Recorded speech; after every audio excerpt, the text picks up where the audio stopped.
Hello everyone, आज date है 4 सितंबर 2021 और द हिंदू न्यूज एनालिसिस में आपका स्वागत है। इस वीडियो में हम द हिंदू की इंपॉर्टेंट न्यूज़ को एग्जाम के पॉइंट ऑफ व्यू से डिस्कस करेंगे। नीचे डिस्क्रिप्शन बॉक्स में Telegram channel volcano IAS academy का लिंक दिया हुआ है।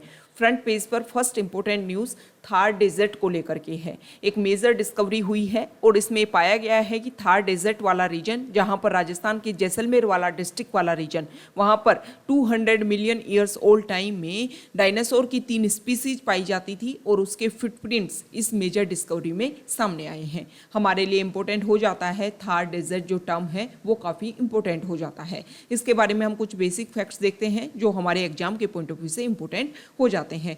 थार डेजर्ट की अगर हम बात करें, जो थार डेजर्ट है, जिसको ग्रेट इंडियन डेजर्ट के नाम से भी जाना जाता है, इंडिया के 4 स्टेट में ये फैला हुआ है, जिसमें राजस्थान, हरियाणा, पंजाब और गुजरात, इन 4 स्टेट में ये फैला हुआ है। ये जो थार डेजर्ट है वो ग्रेट पैलियो आर्कटिक अफ्रीकी जो डेजर्ट वाला रीजन है उसका ईस्टर्न एक्सटेंशन है, ये आपको ध्यान में रखना है। अब अगर हम राजस्थान के मैप पर आते हैं तो राजस्थान का जो फिजिकल रीजन है उसको आप 4 पार्ट्स में बांट सकते हो। वेस्टर्न डेजर्ट रीजन है, बीच में यहाँ पर अरावली रीजन है, ये ईस्टर्न प्लेन्स हैं, एंड ये हाड़ौती रीजन है, मतलब प्लेट्यू रीजन है। यहाँ पर अगर हम देखें वेस्टर्न डेजर्ट रीजन और ईस्टर्न प्लेन्स, ये जो एरिया है ना वो टैथीज सी से डेवलप हुए हैं। इसके अलावा Aravalli region and Hadoti region Gondwana land से डेवलप हुए हैं। अब ये टैथीज सी क्या है, गोंडवाना लैंड क्या है? हमारी अर्थ के ओरिजिन की अगर हम बात करें तो शुरुआती समय में हमारी जो अर्थ थी वो एक मेजर कॉन्टिनेंट था, मतलब सारे के सारे जो प्रेजेंट टाइम में जो कॉन्टिनेंट है वो आपस में एक दूसरे के साथ में जुड़े हुए थे और जुड़ने के द्वारा जो पूरी अर्थ है वो एक ग्रेट कॉन्टिनेंट के रूप में एग्जिस्ट करती थी, जिसको आप बोल सकते हो पेंजिया। इसके चारों तरफ जो पानी था उसको आप एक ग्रेट सी के रूप में, ग्रेट ओशन के रूप में बोल सकते हो, जिसका नाम था पेंथालासा। समय के साथ में इन सब में एक डिवीजन स्टार्ट होता है और जो पेंजिया है वो 2 पार्ट्स में डिवाइड हो जाता है। नर्दर्न पार्ट है उसको आप अंगारा लैंड के नाम से बोल सकते हो, और जो या फिर इसको लोरेंशिया के नाम से भी जाना जाता है। और जो सर्दर्न पार्ट है 2 पार्ट्स में डिवाइड होता है। सर्दर्न पार्ट जो है वो गोंडवाना लैंड के रूप में डेवलप होता है, और जो यहाँ पर बीच में जो सी डेवलप होता है इसको बोलते हैं टैथीज सी। तो ये आपको समझ में आ गया कि व्हाट इज गोंडवाना लैंड और व्हाट इज टैथीज सी। तो इनसे डेवलपमेंट हुआ है गोंडवाना लैंड और टैथीज सी से। अब डेजर्ट रीजन की अगर हम बात करें, वेस्टर्न डेजर्ट रीजन, जो राजस्थान में जो डेजर्ट रीजन है वो भी 2 पार्ट में डिवाइड है। ये देखो, ये वाला जो रीजन है वेस्टर्न डेजर्ट रीजन का, वेस्टर्न डेजर्ट प्लेन का जो वेस्टर्न पार्ट है ये बिल्कुल एरिड रीजन है, सैंडी एरिड रीजन है। और ये जो इसका ईस्टर्न पार्ट है ये सेमी एरिड सैंडी रीजन है। यहाँ पर कंप्लीट पार्ट में सबसे ज़्यादा यहाँ पर सैंडी प्लेन्स पाए जाते हैं और यहाँ पर सैंड ड्यून्स बहुत ज़्यादा पाए जाते हैं।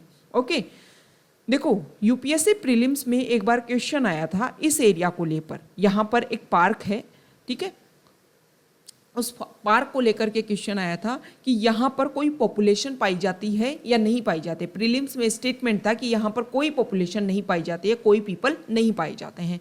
तो आपको एक इंपॉर्टेंट स्टेटमेंट ध्यान रखना है डेजर्ट रीजन के लेकर के, इंडिया के जो वेस्टर्न डेजर्ट रीजन राजस्थान में पाया जाता है उसको लेकर के, कि ये पूरे वर्ल्ड का सबसे यंग डेजर्ट है और सबसे ज़्यादा डेंसिटी वाला डेजर्ट है, मतलब यहाँ पर पॉपुलेशन काफ़ी ज़्यादा पाई जाती है। राजस्थान में लगभग ये 61.1% एरिया को कवर करता है और इसमें 40% पॉपुलेशन पाई जाती है। तो इस तरीके के जो स्टेटमेंट आते हैं एक्सट्रीम स्टेटमेंट, उनको आप इन तरह की नॉलेज से, बेसिक फैक्ट से उनको एलिमिनेट कर सकते हो। तो ये हमने डेजर्ट रीजन के बारे में बेसिक फैक्ट्स देखा। अब हम अदर जो न्यूज़ है उनको कवर कर लेते हैं। सेकेंड न्यूज़ है सुप्रीम कोर्ट ने अपने कॉलेजियम में 68 नाम सजेस्ट किए हैं हाई कोर्ट जजेस के लिए, और इसमें उन्होंने वीमेन का पार्टिसिपेशन को भी इंक्रीज किया है। सुप्रीम कोर्ट में जो कॉलेजियम 9 जजेस का नाम सजेस्ट किया, और जिसमें 3 जो नाम थे वो महिलाओं के थे, वीमेन के नाम थे। एक तरीके से जुडिशरी में जो वीमेन पार्टिसिपेशन है उसको इंक्रीज किया जा रहा है। अगर हम कुछ बेसिक फैक्ट्स देखें तो 1950 में सुप्रीम कोर्ट को जब बनाया गया और उसको लगभग 39 ईयर्स कंप्लीट हो गए, तब जाकर के पहली सुप्रीम कोर्ट जज बनी थी एम फातिमा बीवी 1989 में। अभी तक प्रेजेंट टाइम में अभी जो कॉलेजियम में 3 नाम सजेस्ट किए गए हैं उनको मिला करके अगर हम देखें तो अभी तक 10 जजेज ही सुप्रीम कोर्ट में विमेन रही हैं। एक तरीके से जुडिशरी में जो विमेन का पार्टिसिपेशन है वो काफ़ी कम है, लेकिन प्रेजेंट टाइम में कॉलेजियम में जो नाम सजेस्ट किए जा रहे हैं विमेन के, इनसे ये लगता है कि आने वाले समय में जुडिशियल सर्विसेज में जो विमेन है उनका पार्टिसिपेशन काफ़ी ज़्यादा हो जाएगा।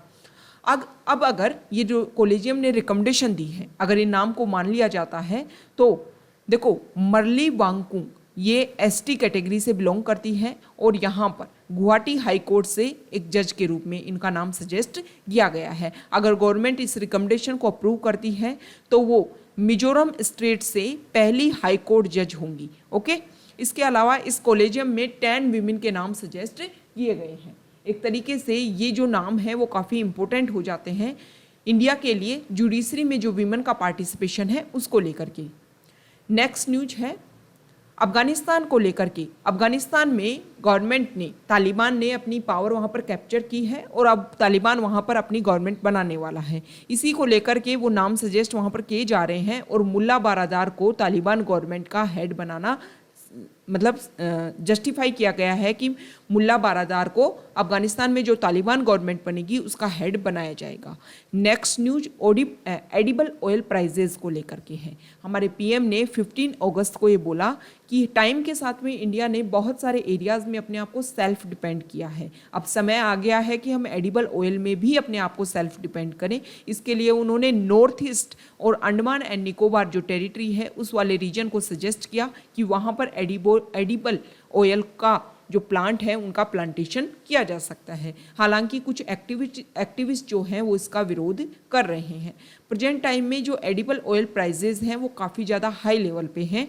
तो ऑफिशियल्स, ये जो फूड सेक्रेटरी हैं, उन्होंने ये बोला है कि समय के साथ में जो एडिबल ऑयल प्राइजेज हैं वो कम हो जाएंगे। दिसंबर तक उन्होंने बोला है कि कम हो जाएगी इनकी प्राइजेज कम होने का कारण उन्होंने बताया कि हमारे इंडिया में जो प्रोडक्शन है, जैसे हमारे इंडिया के खुद के जो डोमेस्टिक प्रोडक्शन है उसकी वजह से हम ग्लोबल जो इंपोर्ट कर रहे हैं वो कम करने लगेंगे और उसकी वजह से प्राइजेस काफ़ी कम आएंगी। लास्ट ईयर से अगर हम देख रहे हैं कि इनके प्राइजेस जो हैं एडिबल ऑयल के वो कम नहीं हो रहे हैं, क्योंकि हमारे इंडिया में सोयाबीन एक मेजर रोल प्ले करता है एडिबल ऑयल के लिए और लास्ट ईयर इसका जो प्रोडक्शन होना चाहिए था उसमें काफ़ी कमी देखने को मिली थी। नेक्स्ट न्यूज एनजीटी को लेकर के है। एनजीटी ने गाजीपुर में कुछ स्लॉटर हाउसेज हैं तो उनको व्यू करने के लिए उन्होंने एक पैनल बनाया है और इस पैनल में जांच की जाएगी कि ये स्लॉटर हाउस जो हैं वो एक तरीके से पोल्यूशन तो क्रिएट नहीं कर रहे हैं। इस कमेटी में 3 महीने का टाइम दिया गया है कि 3 महीने में आपको अपनी रिपोर्ट पब्लिश करनी है। कमेटी में सेंट्रल पोल्यूशन कंट्रोल बोर्ड के कुछ ऑफिशियल्स होंगे, Delhi pollution control board, east Delhi municipal corporation and district authorities the tribunal, ये सारे मेंबर्स होंगे और इनको यहाँ पर बताना है।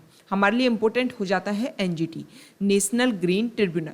नेशनल ग्रीन ट्रिब्यूनल एक्ट 2010 के तहत 2010 के तहत इसको बनाया गया और एनजीटी एक स्पेशलाइज्ड एजेंसी है। मतलब अगर एनवायरमेंटल प्रोटेक्शन को लेकर के कुछ भी इशू है तो उसको फटाफट फास्ट तरीके से उन प्रॉब्लम को सोल्व करने के लिए एनजीटी एक इम्पोर्टेंट रोल प्ले करती है। अगर पूरे वर्ल्ड में देखें तो इंडिया 3rd ऐसा कंट्री है जहां पर एनवायरमेंटल के लिए एक स्पेशलाइज्ड ट्राइब्यूनल एस्टेब्लिश किया गया है। पहले ऑस्ट्रेलिया और न्यूजीलैंड में ऐसा इस्टेब्लिश किया गया था और डेवलपिंग कंट्रीज़ में अगर हम कंपैरिजन करें तो इंडिया 1st नंबर पर आता है।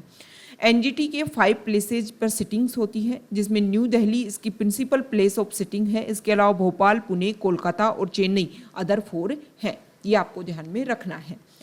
नेक्स्ट न्यूज यहाँ देकर के रेन को लेकर के, रेनी सीजन की वजह से जो दिल्ली है वहाँ पर वाटर लॉगिंग इश्यू काफ़ी क्रिएट हो रहा है। हालांकि यहाँ पर एक्सपर्ट जो पैनल है उसको बहुत पहले सेटअप कर दिया गया था। 2018 में इस तरीके का प्लानिंग करने की कोशिश की गई थी, ड्रेनेज मास्टर प्लान, और उसने ये जो कमीशन बनाया गया उसने अपने जो भी पॉइंट्स हैं उनको मतलब अपनी जो भी कमेटी रिपोर्ट है वो सबमिट भी कर दी थी, लेकिन जो गवर्नमेंट है वो उसको अभी तक इम्प्लीमेंट नहीं कर पाई है। इसी की वजह से ये मेजर इशू देखने को मिल रहा है। नेक्स्ट न्यूज है, हाईकोर्ट ने, दिल्ली हाईकोर्ट ने एक इम्पोर्टेंट बात बोली है। दिल्ली हाईकोर्ट ने बोला कि यहाँ देखिए,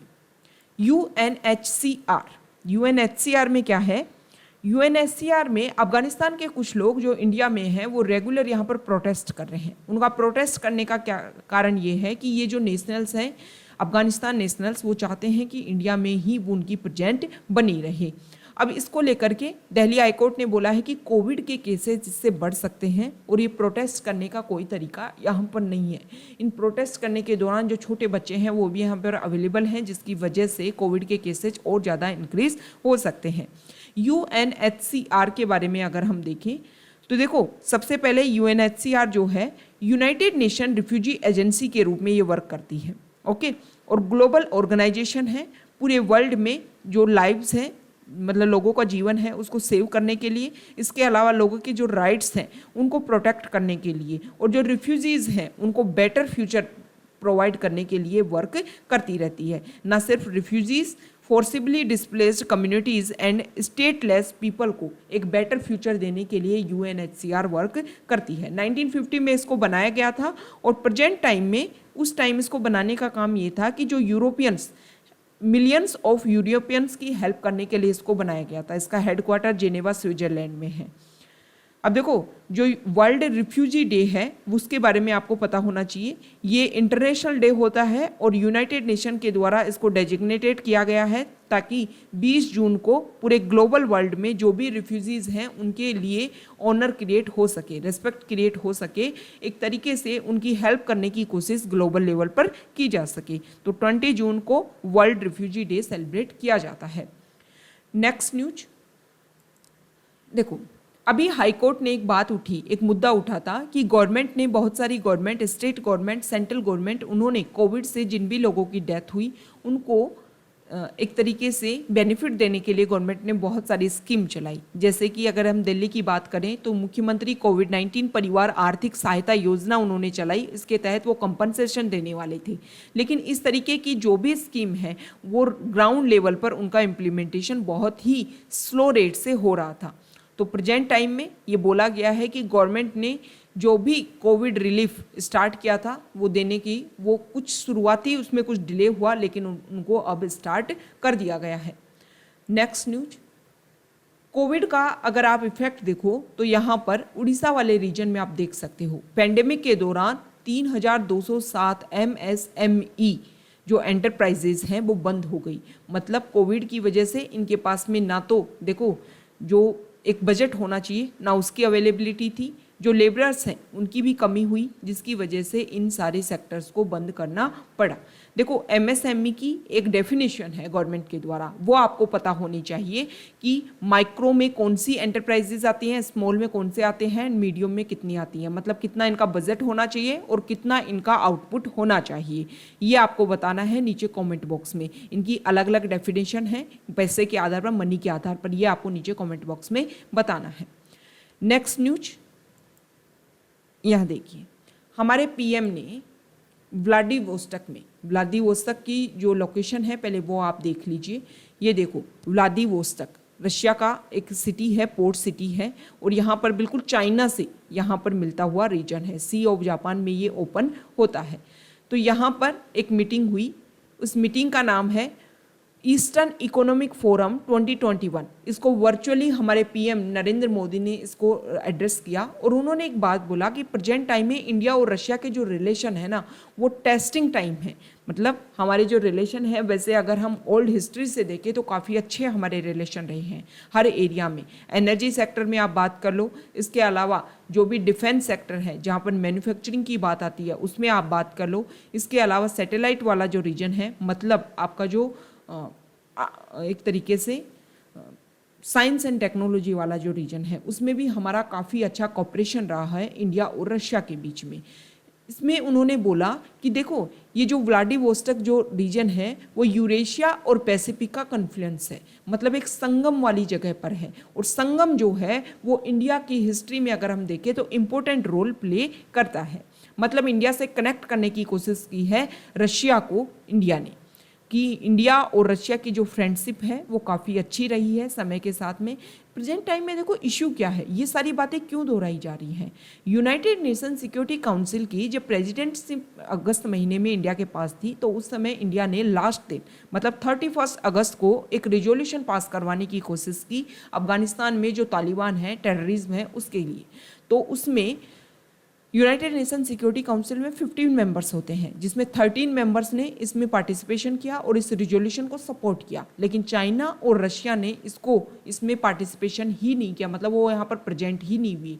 हालांकि प्रेजेंट होते तो वोट अगर वो पक्ष में देते या विपक्ष में देते तो देखने वाली बात होती, लेकिन चाइना और रशिया यहाँ पर प्रेजेंट ही नहीं हुई। तो इंडिया को लगता है कि जो रशिया है वो इंडिया से दूर जाता जा रहा है और चाइना की तरफ इन्फ्लुएंस हो रहा है। इसका मेजर रीजन आप और भी देख सकते हो कि प्रेजेंट टाइम में अफगानिस्तान में रशिया, चाइना और पाकिस्तान मिलकर के वहाँ पर स्टेबिलिटी क्रिएट करवाने की कोशिश कर रहे हैं। नेक्स्ट न्यूज, लद्दाख वाले रीजन में देखो, हाई एल्टीट्यूड वाले रीजन में हमारी जो आर्मी है वो एक एक्सरसाइज कंडक्ट कर रही है। इसका एक आप ये भी मान सकते हो कि चाइना को अपनी जो भी स्ट्रॉन्ग है, अपनी जो भी स्ट्रेंथ है वो शो करने का भी तरीका है कि इंडिया के पास में भी बहुत सारे ऐसे वेपन्स हैं जिनका इंडिया यूज कर सकता है। Next news, biological Hyderabad based pharmaceutical company biological E की जो वैक्सीन है जिसको drugs controller general of India ने अप्रूवल दे दिया है। इस वैक्सीन का नाम है कॉर्बेवैक्स। अब जाइकोव डी जिसको जाइडस कैडिलिया ने बनाया है एंड कोवैक्सीन जो भारत बायोटेक ने बनाई है, तो Corbevax third India made vaccine बन गई है। ओके, ये आपको ध्यान में रखना है, इसको लेकर के क्वेश्चन आ सकता है। इस डायरेक्ट जो ये वर्ड है कॉर्बेवैक्स, इसको लेकर के पूछ सकते हैं कि what it is. Okay, next news जो है यहाँ देखिए, इस आर्टिकल में ये बताया गया है कि जब जब रिवर में जो एक फ्रेश वाटर जो फ्लो होता है उसको आप डैम के थ्रू जब रोकने की कोशिश करते हो तो उसकी वजह से बहुत सारे फ्लोरा एंड फोना उस एरिया में जो होता है वो उससे इफेक्ट होने लग जाता है। जैसे कि फरक्का डैम जब बना तो फरक्का डैम बनने की वजह से जो सुंदरवन मैंग्रोव फॉरेस्ट है वो काफ़ी बैडली हिट हुई। प्रेजेंट टाइम में जो ब्राह्मणी रिवर है, ब्राह्मणी रिवर का जब फ्रेश वाटर का डाइवर्जन किया जा रहा है इसकी वजह से भी सेम इशू देखने को मिल रहे हैं। इस आर्टिकल में ये बताया गया है कि देखो बहुत सारे क्रोकोडाइल जो काफ़ी सैलिन इन वाटर में पाए जाते हैं। अब रिवर का जो फ्रेश वाटर है जब उसका डाइवर्जन कर दिया गया तो सी का जो सैलाइन वाटर है वो अप स्ट्रीम तक इंक्रीज हो जाता है, जिसकी वजह से जो क्रोकोडाइल हैं वो अप स्ट्रीम तक चले जाते हैं और उसकी वजह से मैन क्रोकोडाइल कन्फ्लिक्ट देखने को मिल रहा है। मतलब इसका क्लियर ये है कि नेचुरल जो फ्लो है हर चीज़ का उसको आप रोकने का एक प्रयास करते हो तो उसके जो रिवर्स इफेक्ट हैं वो देखने को मिलते हैं। जो ब्राह्मणी रिवर है इसके बारे में अगर हम मेजर चीज़ें देखें तो ओडिशा जो स्टेट है वहाँ पर मेजरली ये बहती है और शंख रिवर और जो साउथ कोयल रिवर है उन दोनों के कन्फ्लुएंस से ये ब्राह्मणी रिवर बनती है। नेक्स्ट न्यूज यहाँ देखिए, स्पोर्ट्स पेज से है। पैरा ओलंपिक गेम्स हमारे इंडिया में टोक्यो में पैरा ओलंपिक्स गेम चल रहे हैं और इंडिया ने काफ़ी अच्छा इसमें अपना एक तरीके से प्रदर्शन किया है। अब तक 13 जो मेडल हैं वो इंडिया इसमें जीत चुका है। इस 13 मेडल्स में आप अगर देखोगे तो जिसमें 2 गोल्ड हैं, 6 सिल्वर हैं एंड 5 ब्रोंज मेडल है। Country's best ever para Olympic continue to get better, मतलब काफ़ी अच्छा इंडिया का इसमें क्या रहा है, प्रदर्शन रहा है। इंडिया ने काफ़ी अच्छी तरीके से मेडल जीतने की कोशिश की है। ये सब चीज़ें आपको एक चीज़ दिखाती हैं। देखो पहले ओलंपिक गेम्स हुए उसमें भी इंडिया ने अपने सबसे सर्वश्रेष्ठ बेस्ट परफॉर्मेंस इंडिया ने दिया और 7 मेडल हासिल किए। ये चीज़ें ये दिखाती हैं कि ग्राउंड लेवल पर हमारे इंडिया में जो स्पोर्ट्स के लिए वर्क हो रहा है वो काफ़ी अच्छे तरीके से हो रहा है। उसी का ये रिजल्ट रहा कि जो भी हमारे एथलीट्स हैं, जो भी हमारे प्लेयर्स हैं, उन्होंने काफ़ी शानदार परफॉर्मेंस दी है। तो ये आज का हमारा डिस्कशन था। Okay, thank you.